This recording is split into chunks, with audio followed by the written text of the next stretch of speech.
Presentamos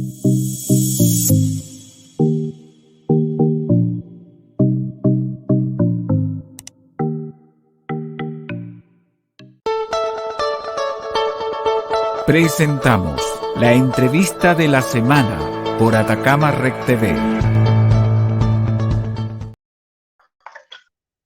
Hola, buenas noches amigos, a todos los que están en la señal de Atacama Rec TV. Hoy día comenzamos con el ciclo de entrevistas, con la entrevista de la semana a los candidatos a la elección de alcaldes que van por la comuna de Copiapó. Hoy día tenemos un invitado especial, uno de los candidatos más jóvenes que tenemos acá en la zona. Él es Óscar Araya Campos. Óscar, ¿cómo estás? Muy bien, muy buenas noches. En primer lugar, agradecer el espacio, agradecer esta invitación y también súper feliz de que comiencen como canal un ciclo de entrevistas y de generar este espacio que ya se vienen las elecciones ya a un mes. Y que tengo entendido y lo sé que todavía hay mucha gente que no sabe que existe este proceso, no sabe que es un proceso súper importante porque también va la constituyente. En estos momentos vamos a elegir quiénes van a estar encargados y encargadas de traspasar la demanda ciudadana hacia esta nueva constitución. Y bueno, a su vez se suma la candidatura de concejales a alcalde y el nuevo cargo que aparece de gobernación y que es un cargo bastante importante y que también tenemos que empezar a informarnos. Sí, la gente está bastante pendiente también porque como la información ha sido súper volátil, claro. Hace poco, me parece que ayer o hoy salió la indicación donde se pide que las elecciones se hagan en 2 días por el tema de la pandemia. Sabemos que para el proceso constituyente hubo fila, fue un proceso exitoso, fue la segunda elección desde el año 89 del año 88 más exitosa que ha habido en la historia del país. Así que están todos súper atentos a eso también. Y la idea es que la ciudadanía no solamente se informe del proceso, sino que también tenga las cartas sobre la mesa para que elijan al candidato de manera informada, que eso también es una demanda ciudadana que se ha dado desde hace un tiempo a esta parte, porque ya la gente exige cambios, no solamente en las caras que van a asumir el municipio o la gobernación regional, sino que también en los mismos candidatos, cambios de paradigmas, cambios de actitudes, cambios de pega también, eso es súper importante, la gente hoy día exige que los candidatos estén en la calle y que realmente se comprometan a hacer cosas que realmente pueden hacer, porque tú sabes perfectamente bien que un alcalde no puede hacer todo lo que de repente se promete en los flyers de las campañas. Claro, sí. O sea, Óscar Araya, ay, espérate, te interrumpí, lo siento. No, dale. Es que estoy bien nerviosa. Óscar Araya es un joven de 26 años, oriundo de Copiapó, estudió en la Escuela Técnico Profesional, estudió Sociología en Santiago, está haciendo hoy día su tesis de grado, ¿sí o no? Exacto. ¿Estoy bien? Ya. Sí, y queremos que tu historia salga de tu boca para que la gente te vaya conociendo. Cuéntanos más. Bueno, yo, como ya mencionaste, soy oriundo de acá de Copiapó. Vengo de una familia que habita tanto en la población Pedro Longallo como en la población Cartavio. En sí, mi familia es familia antigua de Copiapó. Yo soy nieto de un soldador, del soldador Campito, junto a la Emita ahí que son de la Pedro Longallo y ellos sí, no ellos son mis abuelos. En los de los tubos de escape, ¿no? Exacto. Sí, oye, te cuento que somos primos. Te cuento que somos primos. Sí. Bueno, mucho gusto, primo. Mucho gusto, primo. Así de chiquitito. Claro. Bueno, sigue contándolo. Pero ya, viste, así de chico y así de antigua es la familia que nosotros sabemos que habemos mucho en el territorio y también ahí para mí me da el respaldo de hablar con claridad sobre los valores y la formación que uno tiene familiar. Porque al menos yo tengo una formación espiritual, ahí dejando claro que tengo una diferencia entre lo espiritual y lo religioso. Yo creo que todas las personas tenemos espiritualidad. De ahí cada uno cómo la desarrolla. Hay gente que no le interesa la espiritualidad, no desarrolla. En mi caso, yo pasé por muchos espectros. Cuando chico mi familia es súper católica.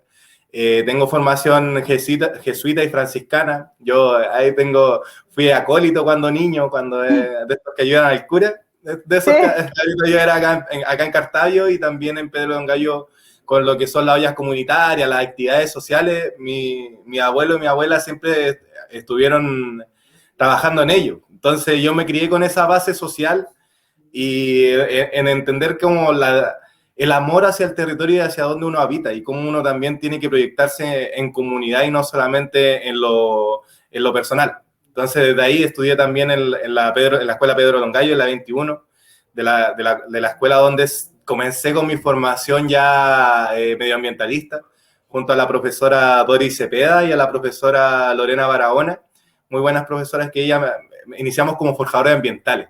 Entonces, de ahí yo ya desde niño entendí que la lucha por el agua en el territorio es una lucha base. Nosotros entendiéndonos como el desierto más árido del mundo, tenemos que entender las lógicas de cómo es habitar en un oasis bajo estas condiciones. Porque somos un oasis, somos un espectro en medio del desierto más árido del mundo y que habitamos y vivimos y convivimos con con este clima y este medio ambiente, coexistimos con ellos. Entonces, desde ahí parte la lucha mía también hacia lo que es la recuperación del agua, la recuperación del río. Yo, por ejemplo, y de ahí pasé a la escuela técnico profesional, también muy buenos profesores que me formaron en diferentes materias, y pasé antes de sociología así por otra carrera que es ingeniería comercial. Y ahí estudié 4 años. Menos mal que te cambiaste porque hay mucho ingeniero comercial. Sí, mira, yo en ese tiempo, bueno, mis papás son jóvenes, mi papá tiene 45 y en estos momentos el año pasado terminó su carrera, pero en ese momento yo iba a ser el primer profesional de la familia. Entonces, yo no sabía cómo era la universidad ni el mundo universitario, yo lo único que tenía claro era que cuando yo hoy en día, claro, no me puedo llamar pobre porque tengo todos los días techo y comida, pero también entendemos que la clase media es súper fluctuante, al entender que no solamente tenemos mayor riqueza, solamente tenemos mayor capacidad de deuda, porque si uno deja de trabajar, a lo más podéis 2, 3 meses, pero ahí tenéis que siempre estar trabajando, siempre estar subsistiendo bajo las normas de este sistema, porque no tenéis el capital para llamarte rico. Nosotros dependemos del trabajo, vivimos del trabajo. Entonces, eso también lo viví desde niño, naciendo ni clase media pobre, teniendo la misma pieza con mis padres, durmiendo con ellos hasta los 8 años, mi papá salió de un internado que era como previo al Sename acá en Tierra Amarilla, y él siempre ha trabajado, mi mamá igual, los dos con cuarto medio, bueno, ahora mi papá es profesional, pero mi mamá sigue con cuarto medio siendo una trabajadora desde que nací. Lleva 26 años trabajando en este sistema y hasta el día de hoy gana, por ejemplo, 300,000 pesos. Y yo sé que es una mujer muy esforzada y alguien que debería ganar mucho más por el nivel de trabajo que lleva en su vida y por lo que sabe, pero este sistema no te da esas opciones y tenés que ir creciendo bajo esa lógica. Y entendiendo ahí, como te digo, que si bien a uno no le falta ni techo ni comida, hasta ahí a veces llega a tu límite. No podéis pedir más y de ahí empezáis a crecer, empezáis a entender cómo se forma, cuál es la economía real que mantiene el país, que son la economía de hogar. Mira, yo siempre digo, yo estudié economía en teoría con los mejores economistas de Chile, que uno fue presidente del Banco Estado, presidente de Codelco, diferentes personas ilustres bajo ese sistema, pero finalmente quienes me enseñaron a administrar recursos escasos bajo necesidades limitadas fueron tanto mi abuela como mi mamá. Para mí ellas son las mejores economistas, las mujeres de Chile son las mejores economistas y quienes levantan el sistema económico en el país. Entonces, esta formación, tuve esa formación por ingeniería comercial, me salí porque entiendo la proyección que hay. Esto es abierto, esto yo creo que no debería ser problema, pero por ejemplo en la Facultad de Economía de la Universidad de Chile te enseñan microeconomía 2 en la mención de economía, el cual se trata de colusiones. Y te enseñan, el profesor que a mí me hacía clase era Ricardo González, que es quien busca las colusiones del papel higiénico, de la farmacia, y trabajamos con esas colusiones para entender cómo pillarla y cómo no debe ser el mercado. Pero finalmente también en la pasada te enseñan cómo coludirte. Quieras o no, aprendas en ese momento a cómo coludirte, y yo creo, o tengo la suposición de que quienes se encontraban en ese salón, la gran mayoría ocupa después esos beneficios para las empresas, tanto de sus familias como de los amigos.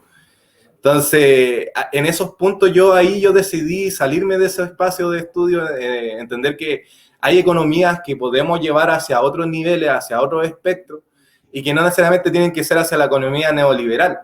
Ahí entramos de lleno a una de las propuestas bases que tenemos dentro del programa, de cómo llevar economía, que nosotros planteamos una economía circular y sustentable, entendiendo que ya no existen desechos. Hoy en día los conocimientos en temas de reciclaje ya dan para entender que todos los desechos se pueden volver un nuevo producto.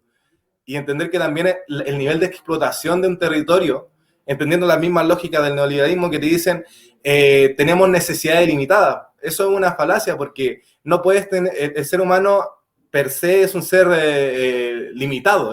Nosotros tenemos necesidades básicas y tenemos comodidades ilimitadas. Cuando te aparecen las necesidades podemos hablar, y ahí nosotros hablamos directamente lo mezclamos con el entendimiento de que el ser humano es un sujeto de derecho. Entonces las necesidades van de la mano con el derecho. Tomamos directamente lo que es la salud, la educación, el vivir en un espacio seguro, sano, libre de contaminación. Esos son derechos intrínsecos del ser humano, entonces, que no pueden caer en la lógica ni del asistencialismo, ni tampoco en las lógicas de mercado. Cuando tú le metes mercado a sistemas que son derechos, pasan a la ley de oferta y demanda y ya no deja de ser un derecho.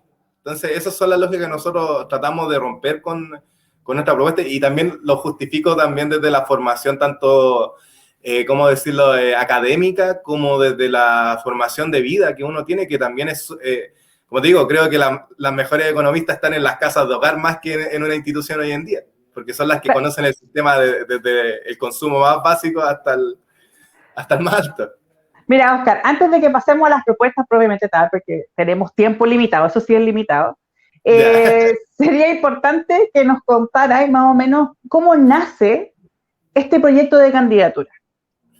Mira, el proyecto para mí es un proyecto bastante bonito, muy hermoso en razón de la forma en que se ha llevado a cabo. Acá nosotros tenemos que en primera instancia se juntaron tanto personas independientes como el Partido Igualdad y el Partido Humanista, diferentes organizaciones sociales como Noma FP, colectivos feministas, comedores ciudadanos, y dijeron, mira, nosotros vamos a levantar un programa el cual sea redactado de la redacción que se ha dado en las diferentes asambleas territoriales que ha tenido Copiapó. Así han aparecido diferentes organizaciones como la Asamblea Medioambiental de Copiapó, la Asamblea, que han generado actas y han generado en este último tiempo demandas territoriales que son netamente de Copiapó, indistinguidas, y no disputan lo ideológico. Bueno, se disputa obviamente lo ideológico político, pero rompe este esquema de derecha e izquierda, que sino que dice, mira, estas son las demandas que tenemos como territorio y que lo llevamos bajo 5 ejes transversales, que es, en primer lugar, la base como participación ciudadana, después con los ejes transversales, que es la perspectiva de género, medio ambiente, pueblo originario, disidencias funcionales, mal llamada discapacidad, y transparencia. Y ese programa se llevó a una consulta ciudadana, y a su vez se llevaron 3 candidatos, en este caso iba Juan Manuel Cáceres por el Partido Igualdad, la Jennifer Carrasco por el Partido Humanista, y en tercer lugar aparecí yo, y mi candidatura la levantó una dirigente social del sector de Villa Esperanza. Ella dijo, llevemos al Oscar porque representa los ideales de las personas que en mi caso no congeniamos con los partidos. Yo creo en la independencia política, en la independencia de los partidos, de no tomar los partidos como fuente base de trabajo, sino que como uno de los tantos mecanismos que hay para que el día de mañana quienes decidan sea la ciudadanía.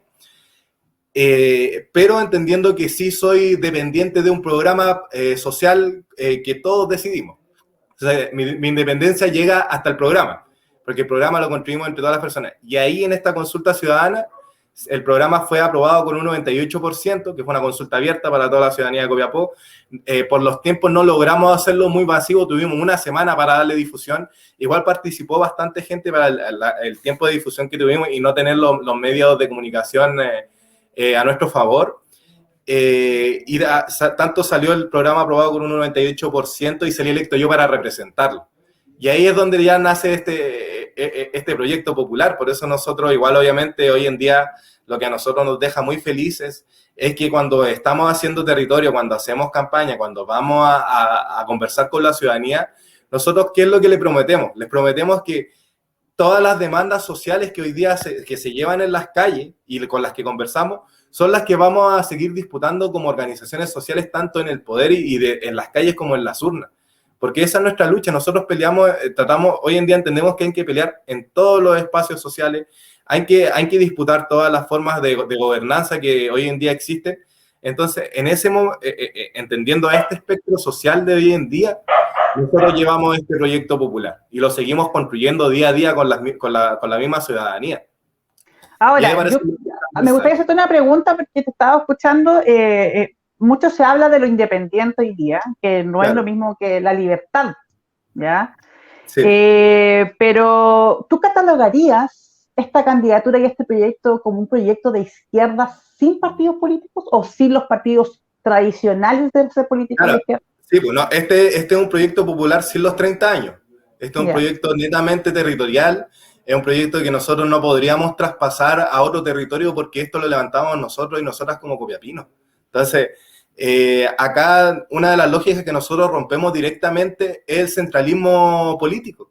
Existen muchos partidos que para nosotros son los partidos tradicionales y tristemente hoy día parte del Frente Amplio también, que supuestamente íbamos en la misma lucha, se siguieron esta lógica de meter a candidatos o meter a personas hacia las políticas, hacia los puestos políticos, pero con la determinación y la decisión que toman desde Santiago, desde los pactos centralistas. Y eso es lo que nosotros hoy en día ya no toleramos, porque acá es tan sencillo como decir, yo no puedo ir al sur de Chile y decirle a la gente del sur cómo vivir, porque yo no habito en el sur. Yo no sé lo que es vivir en el sur. Yo habito en el norte, yo habito entre los cerros de la tercera región. Yo como diaguita también entiendo cuál es mi cosmovisión y bajo mi cosmovisión llevo esta lógica de coexistencia con la Pachamama, con la naturaleza, con la Ipachay, como el concepto que le agrade más. Entendiendo esa lógica como base de territorio, no podemos pactar las gobernanzas políticas bajo las lógicas de personas que no habitan en el territorio.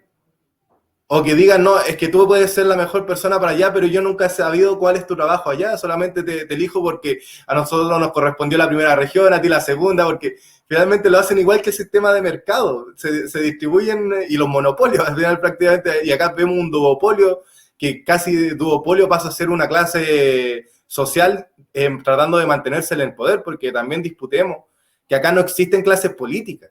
El ser humano es político por naturaleza. Cada acción que el ser humano hace es política.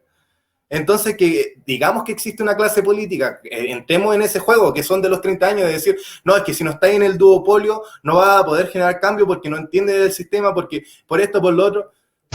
Nosotros entendemos que eso ya no va, porque no les funcionó. Nosotros ya no estamos, pueden decir, no, es que si el sistema está bien, solamente hay que arreglarlo. Llevan 30 años tratando de arreglar y cada día nosotros vemos más vejaciones hacia la ciudadanía, vemos más vejaciones hacia los derechos naturales del ser humano, que tienden hacia el lado de comercializar nuestras necesidades en vez de defenderlas.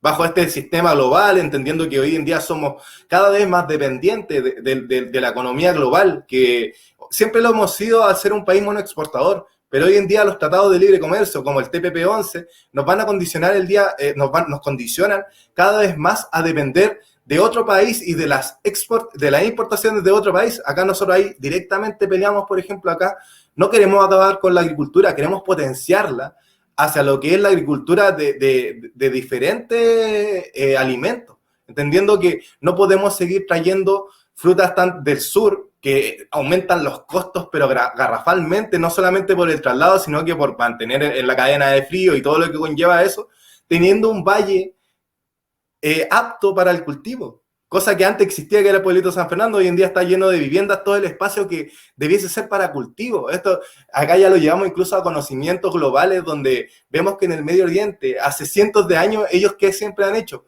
Se habitan los cerros y el valle es para cultivar porque somos una zona árida y donde llega el agua es donde nosotros tenemos que resguardar para la ciudadanía. Entonces, acá teniendo los terrenos para cultivar y tratando de potenciar tanto la microagricultura como la gran agricultura, a que cambien el consumo, el tipo de cultivo. Hoy en día tenemos que el 70% del cultivo de la zona fértil de Atacama se lleva para uva de exportación, el cual el 90% se va hacia afuera. Y ahí no solamente, ya genera riqueza, genera sueldos para los trabajadores. Acá nosotros no estamos diciendo que se acabe el trabajo, estamos diciendo que se transforme. qué es lo que se cultiva. ¿Por qué? Porque ese 90% de uva que se va, se está llevando el agua que nosotros necesitamos para nuestra comida. Entonces, ahí nosotros llevamos la disputa. Ahí nosotros vamos, como te digo, nos vamos con la lógica de los 30 años, nos vamos con la política tradicional, vamos con los nuevos horizontes que creemos que como país hoy en día estamos disputando y que directamente como jóvenes hemos tomado las riendas en este momento, porque finalmente tanto la revuelta popular, el estallido, como todos los otros procesos históricos detrás, para llegar, por ejemplo, a la gratuidad, para llegar a mejores condiciones laborales, por lo general la disputa la llevan los estudiantes, la llevamos los estudiantes, y hoy en día los jóvenes dijimos, basta también de todas las vejaciones, basta de que siempre exista un tribunal constitucional que pare las demandas populares, porque no cumple con una constitución que fue escrita hace más de 30 años. Y acá hay que entender que la sociedad va cambiando, las generaciones van cambiando, estamos en la primera etapa histórica de la humanidad donde existen tantas generaciones habitando al mismo tiempo, porque antes la gente vivía hasta los 45, 50 años y sobre los 50 ya era una persona vieja. Y entonces, ya estaba ahí listo ya. Claro, y hoy en día ya vamos por los 90 años. Entonces, generamos muchas generaciones que tenemos diferentes formaciones educativas. Hay que entender que las personas, digo, directamente la formación de mis padres viene de la dictadura, donde ellos cuando preguntaban algo en la sala, si era una pregunta que el profesor o el militar que estaba ahí no la aceptaba, te podían matar a ti y a toda tu familia. Entonces, ellos tienen ese cuestionamiento y uno también tiene que construir junto a ellos, pero también tienen que entender la gente mayor, el adulto mayor, es que dándole el respeto e incluso la lucha que vamos con ellos para que entender que nosotros no creemos en la AFP ni también creemos en el asistencialismo de que los adultos mayores estén un día a las 5 de la mañana fuera de la municipalidad buscando una cajita de comida, porque esos son derechos, ese asistencialismo no es válido porque son derechos humanos de que tú al llegar a tu vejez, la sociedad, por el trabajo que has dado en tu vida, en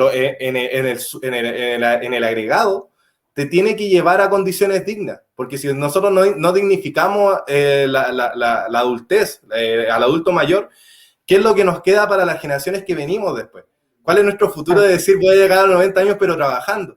Entonces es una cosa recíproca, y entendiendo eso, también les pedimos a los adultos mayores que entiendan que este momento también es el momento de que nosotros los jóvenes que estamos con las lógicas globales, como digo, yo sé que las generaciones antiguas, si bien no es una sola cosa de que no se puedan manejar con el computador, es una cosa de que, por ejemplo, los niños chicos de hoy día reciben información de todo el mundo, durante todo el día, cosa que las generaciones instantáneamente.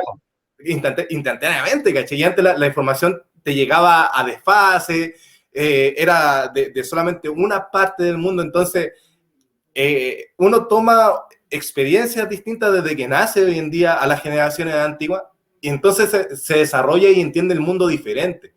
Y es ahí donde nosotros, claro, generamos ciertas disputas con las otras generaciones, pero el respeto para mí es el proceso base. Entendiéndonos con respeto, podemos construir en esta lógica de que ya somos muchos tejidos etarios tratando de generar el siglo XXI.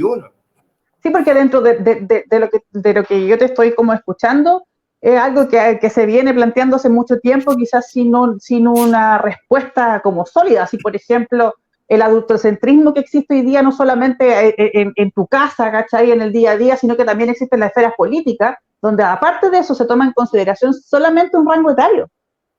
Claro, mira, y ahí podemos ir hacia puntos más amplios. Y acá yo sé que, dejando claro que como hombre no me puedo llamar feminista, pero sí también como hombre he estudiado sobre feminismo, y también creo que es el deber que como hombres tenemos que entender cuáles son las teorías y los planteamientos que nacen del feminismo. Entendemos que todas estas lógicas de adultocentrismo nacen también del patriarcado. Sí. Y esas son las disputas que también yo como hombre tengo que tener claro, porque, por ejemplo, nosotros hoy día trabajamos con comisiones de género, y las demandas de género nacen desde la comisión. Acá uno tiene que llegar y tal cual con las disidencias funcionales, con las personas que más llamadas discapacidad, movilidad reducida, junto a todos estos grupos que tienen sus demandas colectivas, uno tiene que tratar de tomar tales demandas y gestionarlas, porque son las demandas de tales grupos y uno tampoco se puede hacer acreedor de aquello.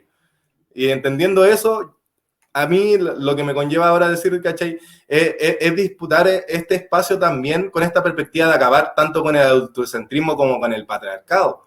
De entender que también esta lógica de yo soy superior a ti, esta lógica de jerarquía no solamente funcional, sino que una jerarquía de poder es la que nosotros venimos a disputar. Que entender que uno toma un cargo, yo también vengo de la lógica de que el alcalde no es el jefe de la comuna, sino que el alcalde pasa a ser el empleado de las 180.000 personas que habitan en el territorio y tiene que responderle a todos sus jefes, porque es un cargo de responsabilidad social, es un cargo, es una carga, no es un rango, no te da una estirpe distinta, a ti se te entrega un trabajo que hacer cuando asumes un cargo, una responsabilidad. Y entendiendo ahí, yo digo, se disputa la jerarquía, las formas de jerarquía que genera el patriarcado, entendiendo también que la jerarquía en ciertos niveles es necesaria. Yo, mira, fui bombero 6 años en Santiago, de mi tercera compañía del Cuerpo de Bomberos Santiago, compañía que me formó en tema bomberil, excelentes bomberos en la compañía, muy buena formación para el trabajo de emergencia. Y ahí lo que yo entendí, siendo un joven bastante, entré a los 19 años, así que era un joven bastante revolucionario en ese tiempo, entendí que en esos espacios de emergencia, ¿de qué te sirve la jerarquía? Cuando es bien electa, cuando se elige, los bomberos se eligen todos los años, todos los cargos, un día podéis ser comandante y el otro día si lo estáis haciendo mal, la misma compañía o las compañías te pueden decir, oye, ¿sabéis que no lo estáis haciendo bien? Te vamos a bajar y vamos a colocar a la persona más eficiente. Entendiendo esa jerarquía, o sea, ese sistema detrás, ¿qué te lleva al momento del trabajo? Es que en una emergencia tenía la persona más óptima dirigiendo a todo un equipo para salvar a una persona que tenía contra el tiempo. Y ahí, por ejemplo, la jerarquía funciona, yo digo, pero excelente, porque yo tengo la confianza de que el que me está mandando, si me está mandando un teniente, un capitán, un comandante, nosotros lo elegimos y él sabe que está ahí porque él sabe.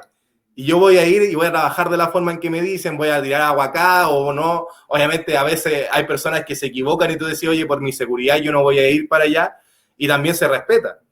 Porque obviamente es la emergencia, ¿no?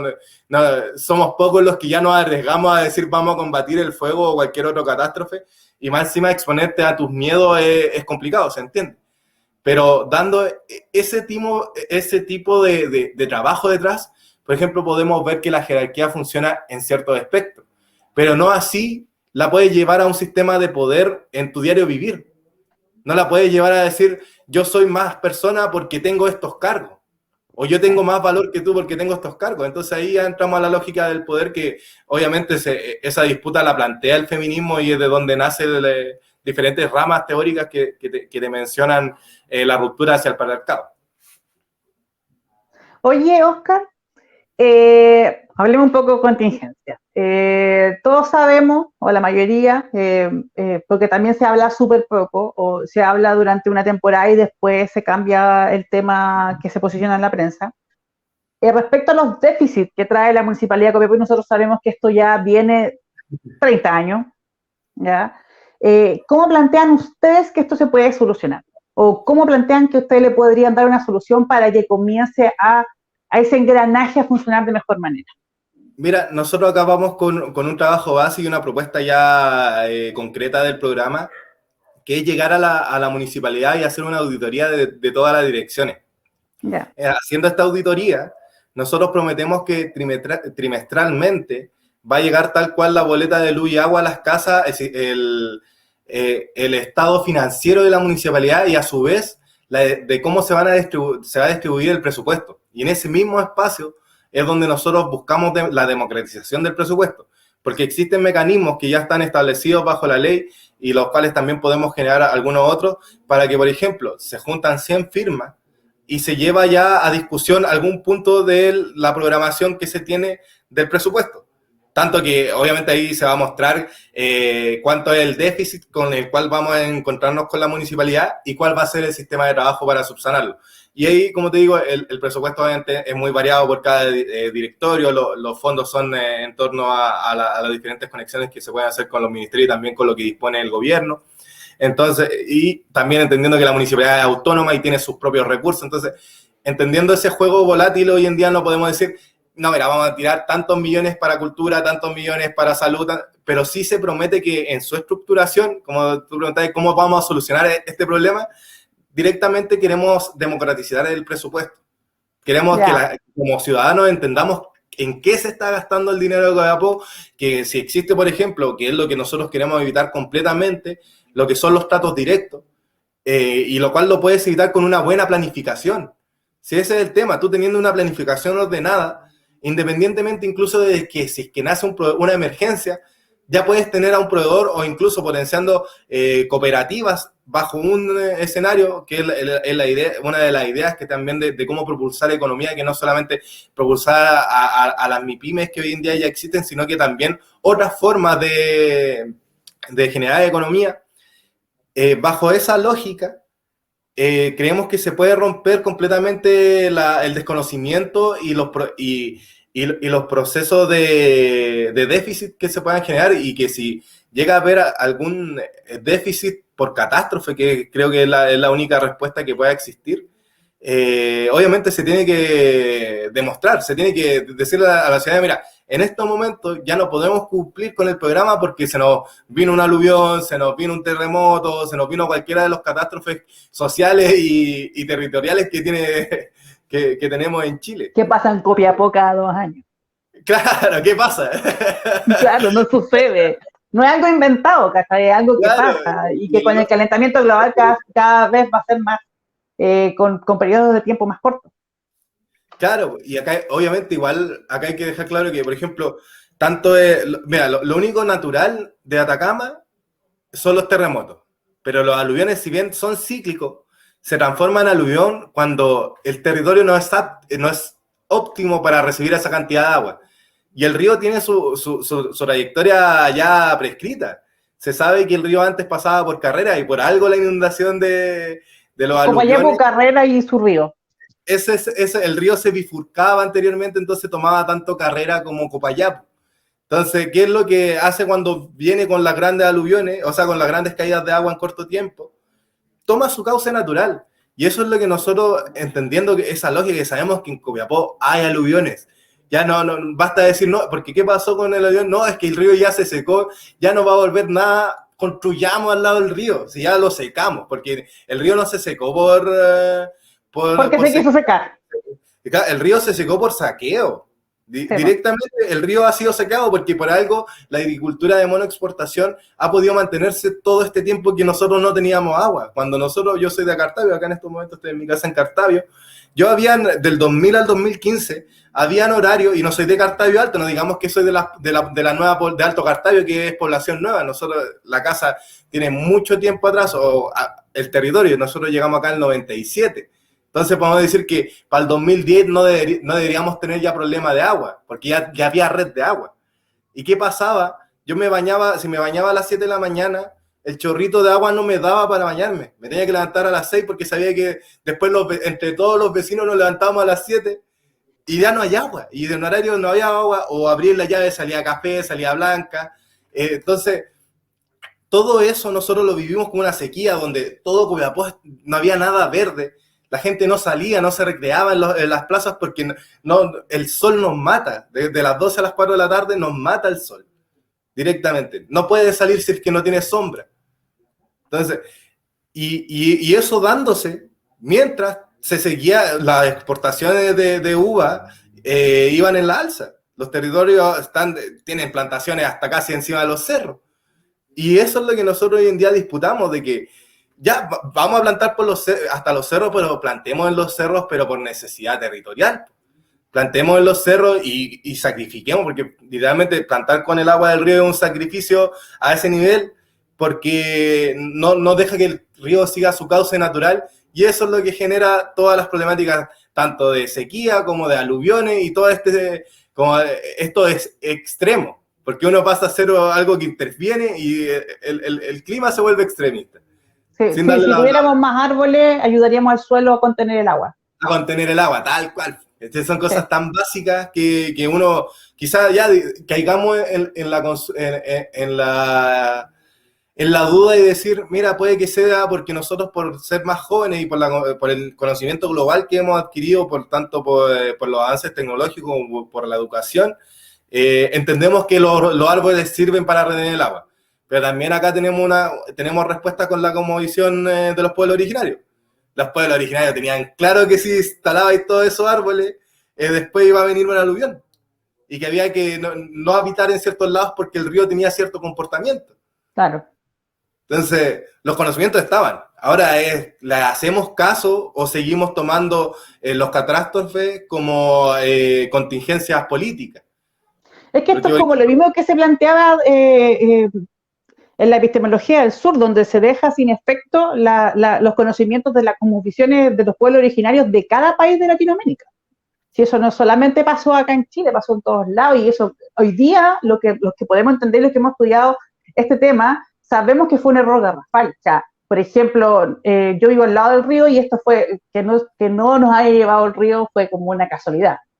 Fue como de las pocas poblaciones que viven al lado del río, no les pasó absolutamente nada en ninguno de los dos aluviones. Pero yo con mi abuelita, que vive abajo de tu casa, que tú también de tu tía abuela, ella vive en Yumbel.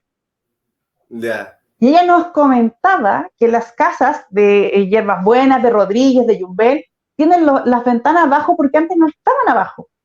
Y cuando iban pasando los aluviones, se iba reconstruyendo por encima del barro solamente. Claro. Entonces empezaron a quedar estas, ¿cómo se llama? Las ventanas más abajito. Entonces, claro, cuando tú vas y ves, oh, que baja la ventana, ¿cachai? Pero en realidad la ventana nunca fue abajo. Claro, pues tú entras a esa casa y bajáis. Bajáis, pues claro, hay muchas casas que son así. Entonces, ella nos contaba, 89 años tiene mi santa abuelita, que ellos siempre también hablaban con los pueblos originarios, porque trabajaron mucho un tiempo, y puede ser para la unidad popular, que ellos hablaron mucho tiempo esto, y hace mucho tiempo que lo vienen advirtiendo, la no construcción en ciertos lugares. Por ejemplo, claro, lo de los pintores de Chile fue un error garrafal, porque eso era una laguna, y ella decía que ella conoció la laguna. Sin embargo, se rellena, básicamente como lo que se hizo con Ciudad de México, se rellena y se construye.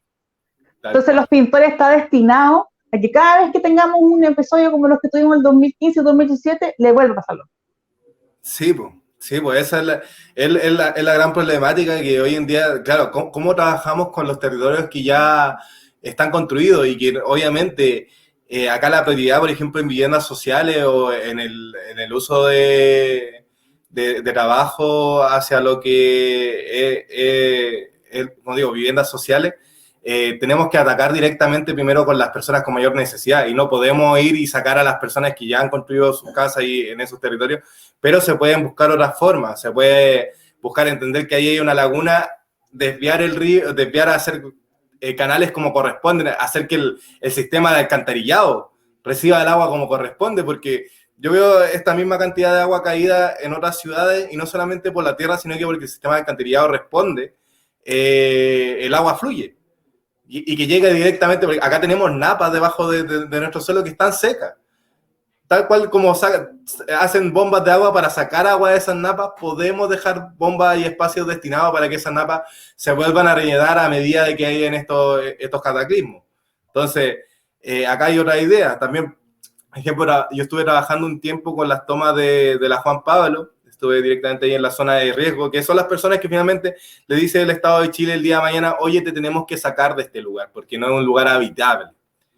Entonces, entendiendo que la gente por necesidad ya comenzó a construir ahí, yo cuando llegué ya estaban construyendo, la única solución es que se logra ver en otros espacios de Chile y teniendo la arquitectura y el profesionalismo como corresponde, se pueden hacer dos tipos de trabajo y también con el trabajo medioambiental, obviamente de reforestación, que es levantar las casas con palafito o colocar directamente tubos por debajo de las casas, bajo la estructura, bajo los cimientos, que sobre las 5 pulgadas, porque va sobre las 5 pulgadas de diámetro, tenemos una pérdida por roce de 0,8, el agua 0,08, el agua solamente pasa.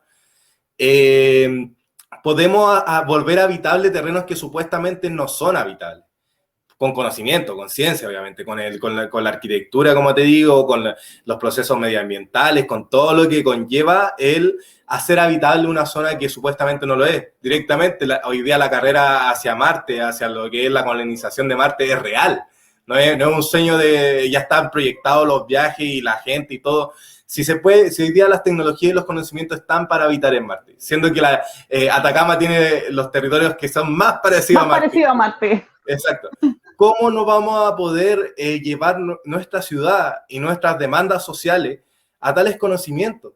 ¿Cómo no vamos a poder construir aquello? Siendo que hoy día somos un mundo globalizado, que hoy día podemos soñar con decir nosotros también podemos construir lo que se construye acá o en la China, porque tanto la red global ha llevado, las tecnologías han llevado a eso, y hoy en día lo que nos queda a nosotros es que esa misma red, ¿cómo la utilizamos? Si la ocupamos para nuestros fines personales, seguimos ocupándola por el beneficio personal de que el neoliberalismo nos dice que somos seres individualistas por naturaleza, que es otra falacia del neoliberalismo, que nosotros somos seres colectivos por naturaleza. El ser humano, nadie nace y vive de sí mismo por ser.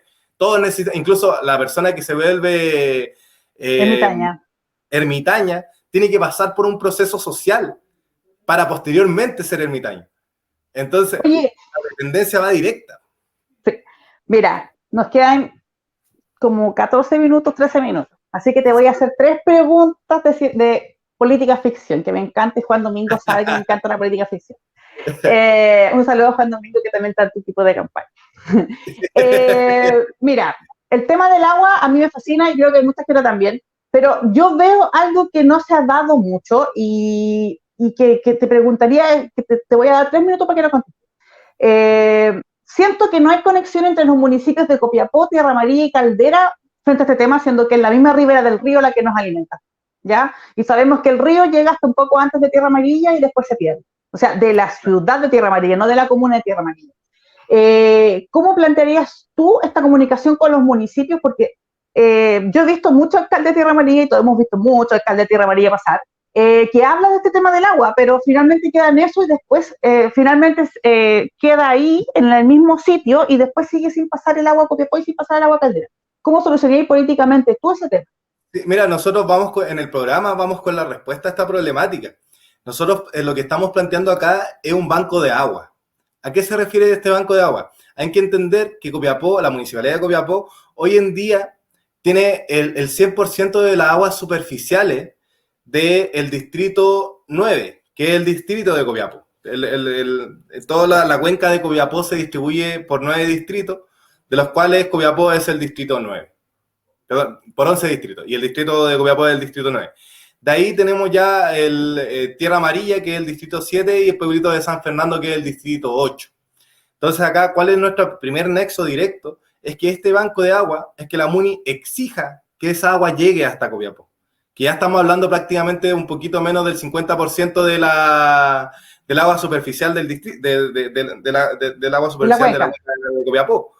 Y a su vez, sumando con los distritos del pueblito, los derechos de agua de la gente del pueblito de San Fernando, en primera instancia, ahí vamos a generar un banco de agua para que el agua ya llegue hasta acá, disputando ya el agua bajo los mismos parámetros del sistema, pero llevándolo hacia la perspectiva social, entendiendo que hoy en día no podemos llegar y decirle que queremos todo el río, pero sí vamos a construir hacia ello, y ahí directamente en este banco de agua obviamente va a quedar abierta la disposición a seguir trabajando bajo las lógicas sociales, el que los otros municipios podamos concretar la recuperación del río completo. Obviamente nosotros acá, en primera instancia, que esto también es para debatir, entendiendo que, por ejemplo, las plantas desalinizadoras, las plantas de osmosis inversa que se encuentran en la costa de la región, que hoy en día tenemos una que es semiestatal, bueno, es estatal, pero está concesionada por 30 años a los italianos, esa agua, que hoy en día tengo entendido que hay 5, pero puede que sean muchas más, 5 desalinizadoras que son de minera, que son una estatal, pero que finalmente nos sube un 12% del costo del agua a la ciudadanía y que por eso pagamos tanto por alcantarillado y aguas que no deberíamos pagar.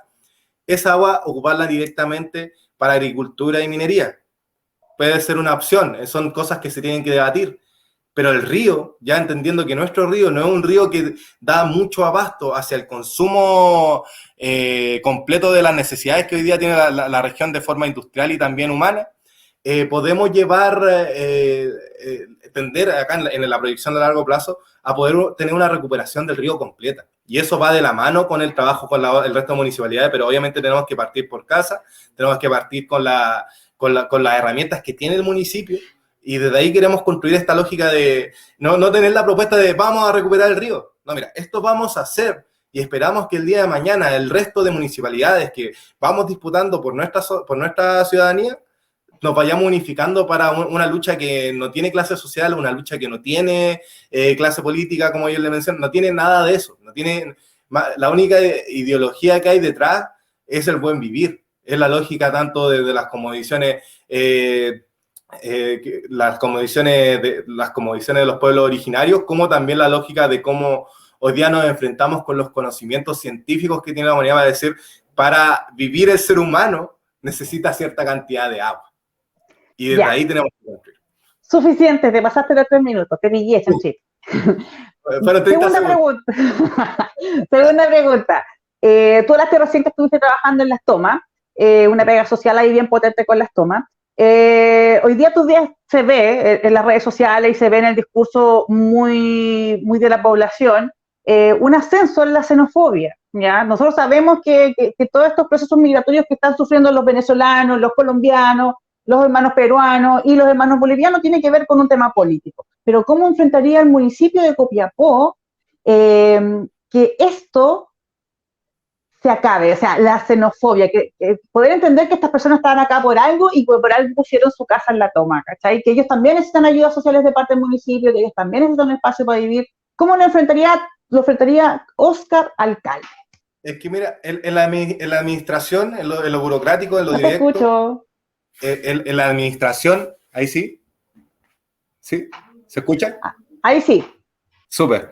Mira, en la administración, en lo burocrático, en lo directo, obviamente el proceso tiene que ir en torno a lo que es la regularización de las personas extranjeras acá en el país.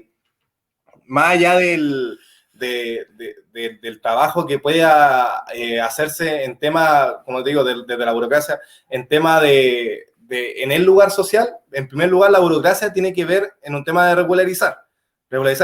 Acá la xenofobia, claro, es contradictoria, porque se genera la contradicción por un lado de que se muestra a la gente xenófoba, pero en casi todos los espectros comerciales, en la área de servicios específicamente, existe un trabajo de extranjeros, de personas del resto de Latinoamérica, mayoritariamente de América del Sur y la zona céntrica. Entonces, entendiendo que más allá de que la gente se presente como xenófoba, ellos ya son parte de nuestra sociedad. Entonces ahí, ¿qué es lo que nosotros... para mí la base está en la educación. El problema que se nos genera es que hoy día todo el sistema educacional pasa al SLEP. Ya no es parte de la municipalidad, pero sí la potenciación de la cultura, del deporte y de todas las áreas de integración social que tenemos, donde convivimos y donde nos desarrollamos, tiene que ir con la perspectiva de ampliar nuestra cultura. Entender que tenemos nuestra cultura también como chilenos, como chilenas, como copiapinos, como copiapinas, como diaguitas, como aymaras, como atacameños. Pero eso también va de la mano con un sincretismo constante, que es que personas desde otros pueblos llegan a habitar el mismo territorio que uno y tenemos que aprender a convivir. Acá también no podemos echarle la culpa al extranjero por el tema de que no hay trabajo, porque finalmente el sistema económico, las formas de producción, no las determina la masa laboral, sino que las determina tanto los grandes empresarios con el tipo de industria que se está generando y cuáles son los asociados a los costos de vida y también de producción. Entonces, entendiendo que acá el problema se trata de enfocar hacia afuera, es decir, que finalmente el problema es de afuera, siendo que hemos tenido problemas desde antes que llegara... Tenemos problemas nosotros, no va a tener problemas, por eso. Históricamente, las masas de trabajo que se mueven de un país a otro generan economía. Dejar en claro que Chile venía en una recesión gigante por la crisis del 2009 y comenzó a llegar el público extranjero y no solamente llegaron a quitar el trabajo, vinieron también a trabajar y a generar economía. Sí, pues. Y eso valió la crisis por varios años y finalmente desembocó en una crisis social más que económica del 2019. Y que obviamente fue económica porque fue por los 30 pesos que comenzó fuertemente por los 30 pesos del alza del metro. Pero la gota que el rebalsó el vaso. Es un sinfín de problemáticas. Sí. Entonces, ahí directamente nosotros vamos en contra de la xenofobia, vamos en un trabajo también directo de ver las cuotas de trabajo desde las perspectivas de género, de pueblos originarios territoriales, entender que, por ejemplo, las licitaciones de la construcción de una plaza, que obviamente si construimos la plaza, no sé, el complejo Pedro Longallo, ¿quiénes tienen que determinar? Bueno, el complejo es mucho más grande, pero ¿quiénes tienen mayor incidencia en cuál es la determinación del qué se construye ahí? La gente del territorio, quienes habitan, porque ese complejo es de la población Pedro Longallo. Y es la población la que tiene que determinar cómo se trabaja en su territorio o qué parque quieren. Teniendo esa base participativa, hay que dejar también en claro que existe un trabajo económico donde, por ejemplo, el 30% de las personas que trabajen dentro de la restauración del complejo tienen que ser personas que sean del territorio. Y si no están capacitadas, la misma licitación tiene que decir a quién se adjudique esta licitación. Si es que pasa por licitación, si es que no se logra hacer con los fondos municipales o por algún tema burocrático, obviamente tienen que ser empleados de ahí y capacitados por la misma ente que se lo adjudique. Entonces ahí generamos tanto identidad, generamos economía, generamos ahí las cuotas necesarias que van tanto de la perspectiva de género como en tema de xenofobia, de no discriminación completa. Y desde ahí ya romper esta lógica de seguir culpando al otro y no construir en conjunto nuestro territorio. Ya, Oscar, nos queda una pregunta, mira. Tú hablaste de la participación ciudadana. Yo creo que este es un tema súper complejo porque acá en Copiapó, y no sé si se da en otros territorios, tienes muchas juntas de vecinos y organizaciones que mantienen durante 30 años la misma directiva y cada vez va decreciendo la participación en las elecciones de esa directiva. ¿Cómo tú podrías plantear o cómo podrían ustedes ponerse en la situación de fomentar o de reeducar a la gente para que vuelva a tener participación ciudadana efectiva? Claro, mira, acá obviamente la participación ciudadana tiene que quedar con base a entender cuáles son los ciclos tanto económicos como de vida que tiene cada población. Y acá el levantamiento de cabildo, el levantamiento de asambleas populares abiertas, que obviamente la puede convocar tanto un grupo de personas de la población como en las juntas de vecinos. Creemos que en esos espacios, en esos momentos de interacción donde se invita a cada poblador del territorio, se le mira, en estos días se va a llevar a cabo tal actividad en tal lugar del territorio y que para hablar sobre el parque, hablar sobre la seguridad, hablar sobre salud y empezar ahí informar en primera instancia, que es lo que no pasa, que hoy día no se le informa, uno llega a decir a la junta de vecinos, mira, infórmale a la gente del territorio que va a haber tal día. Y puede que, no porque la persona sea mala, es que también puede haber una persona, un adulto mayor, o una persona que no tiene los medios tecnológicos para hacer la difusión correspondiente o el tiempo, porque no se le paga, para hacer esta difusión. Ahí es la municipalidad la que la tiene que hacer, y obviamente con un trabajo transversal de educación cívica, más allá de lo que plantea el Ministerio de Educación, nosotros también tenemos y entendemos lo que es la educación popular, la educación del territorio desde y por los mismos pobladores. Entonces acá como municipalidad creemos que va más la gestión que decir y qué pensar. Es gestionar los espacios para que se genere la discusión, para que se genere la democracia. Acá planteamos desde una perspectiva igual mucho más contemporánea en temas del concepto de democracia. Habermas, que es un sociólogo bastante reconocido, plantea que la democracia se genera en medida que existan mecanismos de discusión, mecanismos de generar debate. Independientemente de lo que se discuta, es que en el territorio, en el espacio, exista debate, que tengamos esa educación de debatir y saber discutir bajo un tema y llegar a consenso. Eso es lo que finalmente lleva a un sistema más democrático. Entonces, ahí los mecanismos directos, como digo, potenciar los cabildos, potenciar la función obviamente ahí la fiscalización y el trabajo en conjunto con las juntas de vecinos es primordial. Y si es que se tienen que levantar más de una junta de vecinos en un territorio porque se levantan diferentes perspectivas de cómo trabajar el territorio, es parte de la organización territorial. Es parte que existan tantos espacios de conglomeración de ideas pequeños como lo son, o incluso tomando la lógica de partidos. Es lógico que los partidos existan para conglomerar ciertas ideas, pero finalmente quien decide y quien determina cómo se lleva a cabo el desarrollo en un territorio tiene que ser toda la ciudadanía y toda la gente que participa y habita en ese territorio. Entonces, esa es la lógica de cómo podemos llevar lo que es la participación ciudadana. Ocupar mecanismos, ahí ya directamente te puedo hablar de lo que son las metodologías participativas, ¿cachai? Plantados por Paulo Freire y por diferentes autores que levantan lo que es la educación popular, y eso como mecanismo porque también tenemos que hay gente que, por ejemplo, no le gusta o es reacia a hablar en público, pero, por ejemplo, las metodologías participativas te dan el espacio para que la gente en espacios pequeños tengan al menos 30 segundos, un minuto para hablar sobre el tema que sí ellos querían hablar y se les respeta. Entonces, ahí tenemos formas para atacar y para decir, mira, nosotros sí entendemos cómo funciona la participación ciudadana y no solamente la vamos a ocupar como el nombre y vamos a hacer un espacio informativo, donde llegamos y decimos, no, esto es participación ciudadana, pero solamente te venimos a informar qué es lo que vamos a hacer. Oye, Oscar, te voy a dar las gracias porque si no nuestro amigo de Switch le va a dar un infarto. Ya estaba el tiempo. Te agradecemos también. Sí, ya nomás va a empezar a hablar por el chat.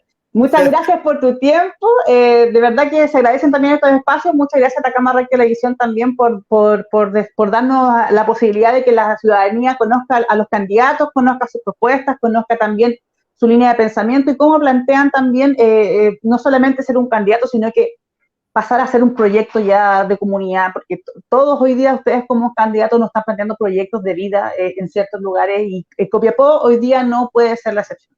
Muchas gracias, Oscar, mucho éxito. Nos vemos el 11 de abril o quizás antes en alguna nueva entrevista, sí. Pero de verdad te mando un abrazo, me encantó haber conocido un primo. Claro, primo. Y gracias, gracias. Si queréis despedirte de la gente que lo está mirando. Obviamente agradecer el espacio a Atacama Rec TV. Nosotros somos obviamente abiertos a que existan estos espacios donde la gente la ciudadanía pueda informarse sobre quiénes estamos disputando hoy en día la gobernanza del territorio, cuáles son nuestras lógicas de trabajo, cuáles son nuestros programas, con qué fines estamos acá y con qué equipos de trabajo vamos respaldados, que finalmente también se entiende que acá no es solamente la elección de una persona individual, sino que de un equipo de trabajo detrás y una lógica que van, al menos en mi caso, por el territorio, y que vamos por el territorio y por las luchas sociales que Atacama lleva históricamente disputando.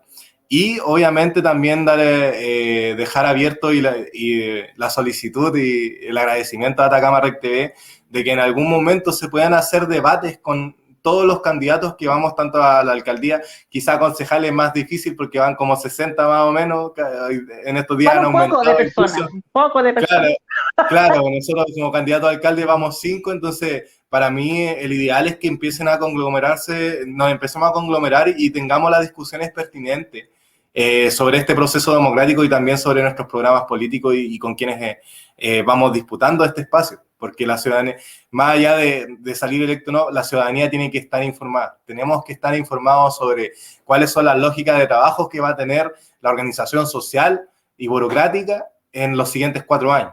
Entonces, desde ahí dejar abiertamente, obviamente, a que la gente siga viendo Atacama Rec TV por el muy bonito espacio y la solicitud ahí, Atacama Rec TV, ahí si se la juegan. Ahí veremos qué dice el caballero de Switch. Muchas gracias nuevamente. Nos vemos el viernes en una nueva entrevista con un candidato al proceso constituyente, que es Fabián Rabí. Nos estamos viendo, no se pierdan el viernes nuestra nueva práctica. Chao, chao. Nos vemos, que estén bien. Esta fue la entrevista de la semana por Atacama Rec TV.